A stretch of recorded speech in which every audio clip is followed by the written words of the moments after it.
आज की इस कहानी में हम उन सबसे आसान और सबसे असरदार तरीकों के बारे में बात करेंगे जिनसे आप अपने घर पर रहकर बिना किसी दवा के अपना पेट साफ बड़ी आसानी से कर सकते हैं।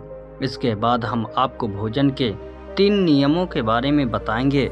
तो चलिए कहानी की ओर बढ़ते हैं। किसी गांव में रामू नाम का व्यक्ति रहता था। वह अपने पेट को लेकर बहुत ज़्यादा परेशान रहता था। वह एक दिन एक महात्मा के पास जाता है क्योंकि वह महात्मा आयुर्वेद के बड़े ज्ञानी थे। रामू महात्मा से प्रणाम करता है और कहता है, हे मुनिवर, मैं अपने पेट को लेकर बहुत ज़्यादा परेशान हूँ। मेरे पेट में दिन प्रतिदिन समस्याएं उत्पन्न होती जा रही हैं। मेरा अच्छे से पेट साफ नहीं हो पाता है। मेरे पेट में बहुत ज़्यादा जलन और दर्द होने लगता है। इसके अलावा मुझे मल त्यागने में भी बहुत कठिनाई होती है। अगर मैं संक्षेप में कहूँ तो मेरे पेट की पाचन क्रिया समय से पहले ही मेरा साथ देना छोड़ रही है। हे मुनिवर, कृपया आप मुझे कोई ऐसा समाधान बताइए जिससे मैं अपना पेट आसानी से साफ कर सकूं और पेट की इन सभी समस्याओं से हमेशा हमेशा के लिए निजात पा सकूं। पहले तो उस महात्मा ने रामू की सभी बातों को ध्यान पूर्वक सुना और फिर कहा, हमारे आयुर्वेद के सिद्धांत के अनुसार जितना समय आपको पेशाब यानी टॉयलेट करने में लगता है उतना ही समय पेट साफ होने में लगना चाहिए, तभी आप स्वस्थ हैं। लेकिन बहुत सारे लोग टॉयलेट में बहुत देर तक बैठे रहते हैं, मोबाइल चलाते रहते हैं, न्यूज़पेपर पढ़ते रहते हैं, लेकिन उसके बावजूद उनका पेट ठीक नहीं हो पाता है और इसी कारण से उनके मन का संतुलन पूरे दिन बिगड़ा रहता है। बेचैनी, घबराहट, किसी काम में मन न लगना, ये सब ठीक से पेट साफ न होने की वजह से ही होता है। जब भी आप अपनी किसी भी बीमारी का इलाज आयुर्वेदिक पद्धति के अनुसार करवाते हैं तो सबसे पहले आपके पेट की सफाई की जाती है। यह अपने आप में पूरा इलाज नहीं है, लेकिन यह शरीर के सुधार के लिए बुनियादी वातावरण पैदा करता है। कोई भी दवा तभी ठीक प्रकार से काम करेगी जब आपका पेट साफ होगा, वरना तो आप कितनी भी दवाइयाँ लें, कितना भी इलाज कराएं, कोई फर्क नहीं पड़ने वाला है। शरीर हमें संकेत भेजता रहता है कि हमारा पेट ठीक से नहीं साफ हो पाता है, जैसे कि पसीने से दुर्गंध या मुंह में से दुर्गंध। अगर वहां से दुर्गंध आ रही है तो हमें समझ जाना चाहिए कि हमारा पेट ठीक से साफ नहीं हो पा रहा है और हमें इसका हल ढूंढना होगा। ठीक से नींद न आना, मानसिक समस्याएं, ये सारी चीजें पेट साफ न होने के कारण ही पैदा होती है। फिर रामू ने कहा कि महात्मन, हमें अपना पेट कैसे साफ करना है। महात्मा ने कहा, आज मैं आपको पेट साफ करने के लिए कुछ प्रभावी आयुर्वेदिक जड़ी बूटियों और तरीकों के बारे में बताऊंगा। ये जड़ी बूटियां आपको कब्जे से भी छुटकारा दिलाने में मदद करेगी। महात्मा की इन्हीं बातों को सुनकर रामू बहुत ज्यादा उत्साहित हो जाता है और कहता है, महात्मन, कृपया आप मुझे उन सभी तरीकों के बारे में जानकारी दो जिससे मैं अपना पेट हमेशा के लिए स्वस्थ और साफ रख सकूं। पेट साफ करने के आयुर्वेदिक तरीके। पहला तरीका। इसके बाद महात्मा पहला तरीका बताते हुए कहते हैं, सबसे पहले हमें ये समझना चाहिए कि आज के समय में हमारी दिनचर्या और हमारा खान पान पूरी तरह से बदल चुका है और उसी बदलाव की वजह से हमारे शरीर में नाना प्रकार की बीमारियां पैदा होती हैं और हमारा पेट भी ठीक से साफ नहीं हो पाता है। उदाहरण के लिए, आज के समय में ज़्यादातर लोग फ्रिज का पानी पीते हैं जो कि बहुत ठंडा होता है और जितना ठंडा पानी आप पिएंगे आपके पेट में जमा गंदगी उतनी ही सख्त होती जाएगी और इसी कारण से कब्ज जैसी बीमारियां पैदा होती है। अगर पानी को गर्म करके गुनगुना करके पिया जाए तो पेट की गंदगी बड़ी आसानी से बाहर आ जाएगी। सुबह उठते ही 2 गिलास गुनगुना पानी करके आराम से घूंट घूंट कर पिएं। कुछ लोगों को लग रहा होगा कि घूंट घूंट पानी करके पीने में बहुत समय लगेगा, लेकिन अगर यहाँ पर समय नहीं लगाएंगे टॉयलेट में समय लगेगा। ये सबसे आसान और घरेलू नुस्खा है जो सब लोग अपना सकते हैं। बस संयम और नियम की जरूरत होती है। देखिए, ठीक तरह से पानी पीना आपकी बहुत सारी बीमारियों को खत्म कर सकता है।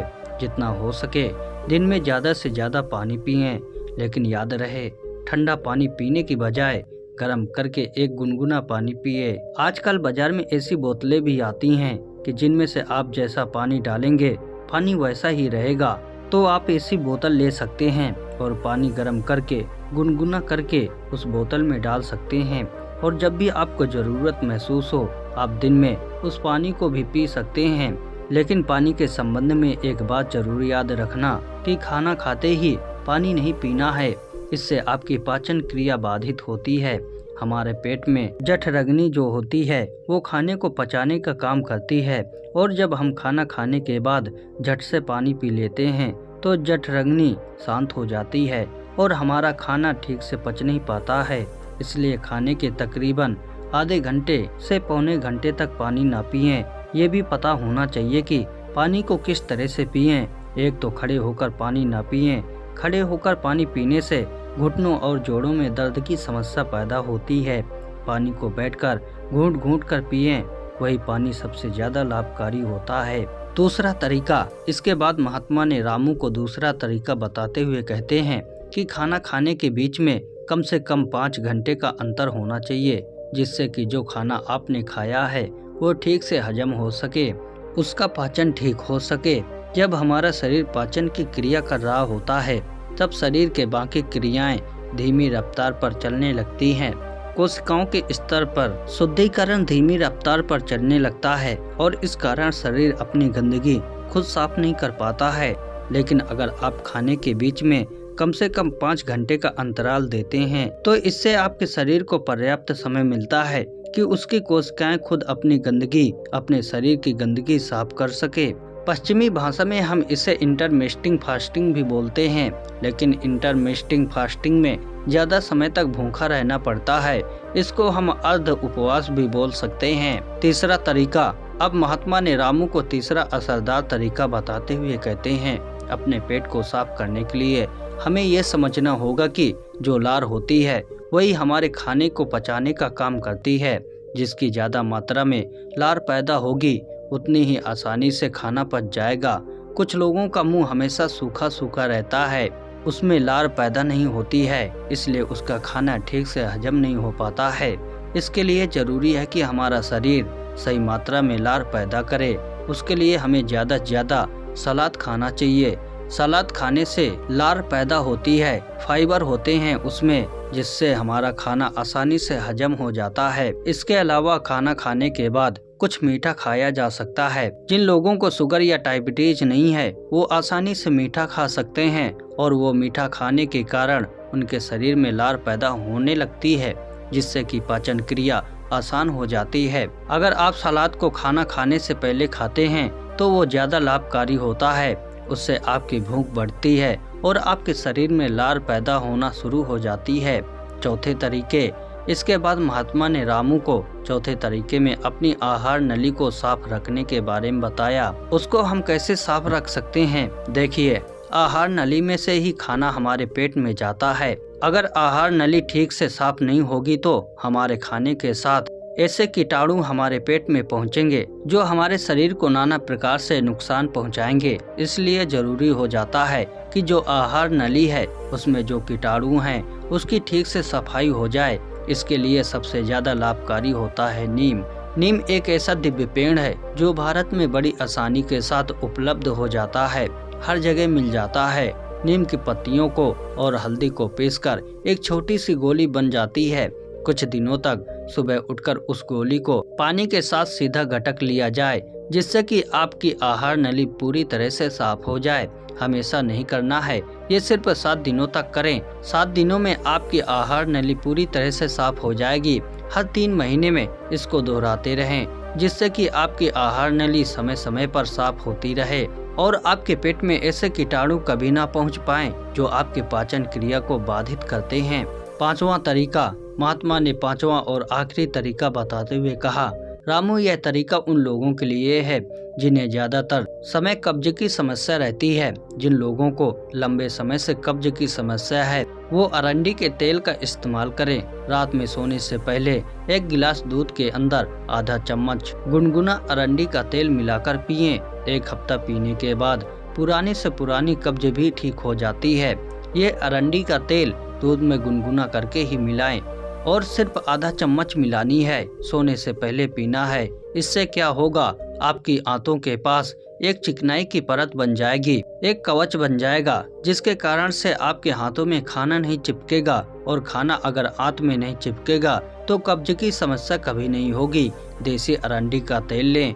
पैकिंग में जो तेल आता है जो अंग्रेजी होता है वह उतना लाभकारी नहीं होता है। किसी भी पंसारी से खुले पीपे में से तेल लें। एक तो वह सस्ता भी होगा और दूसरा वो लाभकारी भी ज्यादा होगा। इसके अलावा सोने से पहले त्रिफला का भी सेवन किया जा सकता है।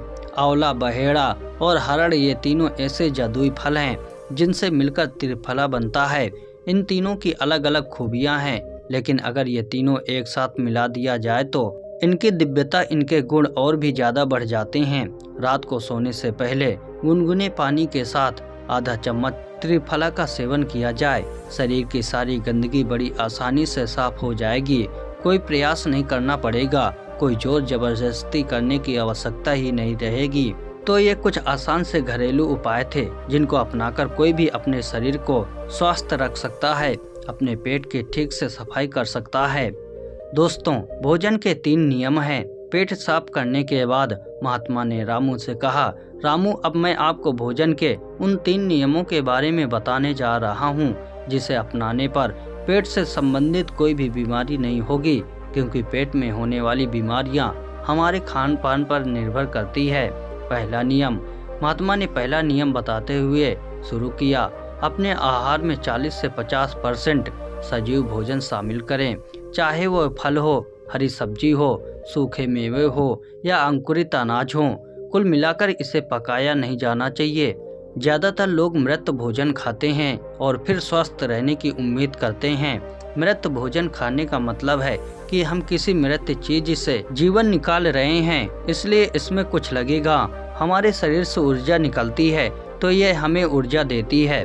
भोजन के पचाने के लिए आवश्यक सभी पाचक रस न केवल शरीर में पाए जाते हैं बल्कि उस भोजन में भी पाए जाते हैं। लेकिन जब हम उन भोजन को पकाते हैं तो उनमें से बहुत से पाचक रस नष्ट हो जाते हैं, और जब हम बिना पाचक रसों के खाना खाते हैं तो हमारे शरीर को उन सभी पाचक रसों को दोबारा बनाना पड़ता है जो नष्ट हो गए हैं। लेकिन किसी व्यक्ति का पाचन तंत्र कितना भी अच्छा क्यों ना हो, वह उन सभी पाचक रसों को दोबारा नहीं बना सकता है जो नष्ट हो गए हैं। दूसरा नियम। रामू ने पूछा, महात्मा, दूसरा नियम क्या है? महात्मा ने कहा, दूसरा नियम शुद्ध शाकाहारी भोजन खाएं, यानी जो भोजन पेड़ों से मिलता है, जानवरों से नहीं। मांस, मछली, अंडा न खाएं। प्राकृतिक ने हमारे शरीर को जानवरों को खाने के लिए नहीं बनाया है। तीसरे नियम। महात्मा ने तीसरे नियम बताया कि बासी भोजन का लंबे समय तक रखा हुआ भोजन नहीं करना चाहिए। 17वें अध्याय के 10वें श्लोक में भगवान श्री कृष्ण कहते हैं कि जो भोजन पकाया जाता है उसे पकाने के 3 घंटे भीतर ही खा लेना चाहिए, क्योंकि 3 घंटे के बाद वह भोजन तामसिक हो जाता है और उसमें से जीवन समाप्त होने लगता है। इसलिए भारतीय यौगिक संस्कृति में पका हुआ भोजन किया जाता है। 3 घंटे से ज्यादा रखा तो खाया नहीं। हमारे पूर्वजों ने भी इसी नियम का पालन किया था, इसलिए खाना सीधे चूल्हे से उनकी थाली में आ जाता था। लेकिन आजकल ज्यादातर लोग सुबह का खाना शाम को खाते हैं और रात का बचा हुआ खाना सुबह खाते हैं और कई बीमारियों को निमंत्रण देते हैं। महात्मा ने रामू को तीनों नियम बताने के बाद अपने ध्यान केंद्रित में लग गए और रामू ने महात्मा को प्रणाम किया और वहां से चला गया। तो दोस्तों, यदि आप भी इन तीनों नियमों का पालन करोगे तो तुम्हारी बीमारी भी ठीक हो जाएगी और तुम भी ठीक हो जाओगे। ऐसी कहानी बनाने का सिर्फ एक ही मकसद है कि आप इंसान अपना इलाज खुद करना सीखें। पश्चिमी दवाएं, अंग्रेजी दवाएं एक तो बहुत कम काम करती हैं और काम कर भी जाती हैं तो शरीर में दूसरे नुकसान भी पहुंचाती है जिसका हमें पता ही नहीं होता है। लेकिन हमारे आयुर्वेद में वाघभट्ट जी ने ऐसे बहुत सारे तरीके बताए हैं जिनमें से घरेलू नुस्खे अपनाकर अपने शरीर को हमेशा हमेशा के लिए स्वस्थ रखा जा सकता है। तो फिर क्यों हम अंग्रेजी दवाओं की तरफ दौड़ रहे हैं? हमें अपनी सभ्यता, अपनी संस्कृति और अपने ज्ञान पर भरोसा करना चाहिए, उसे अपनाना चाहिए, उसके बारे में पूरी जानकारी लेना चाहिए। हर घर में जिस तरह से धार्मिक पुस्तकें होती हैं उसी तरह से अष्टांग हृदयम जैसी किताबें भी होनी चाहिए जिनका रोज अध्ययन करना चाहिए, जिसमें से शरीर के बारे में सारी जानकारी उपलब्ध होती है। पहले यह किताब संस्कृत में होती थी, लेकिन अब उसका हिंदी अनुवाद भी आ चुका है, तो समझने में कोई ज्यादा समस्या नहीं होगी। तो दोस्तों आपको ये कहानी कैसी लगी? अगर पसंद आई हो तो लाइक शेयर कमेंट और चैनल को सब्सक्राइब जरूर करें। धन्यवाद।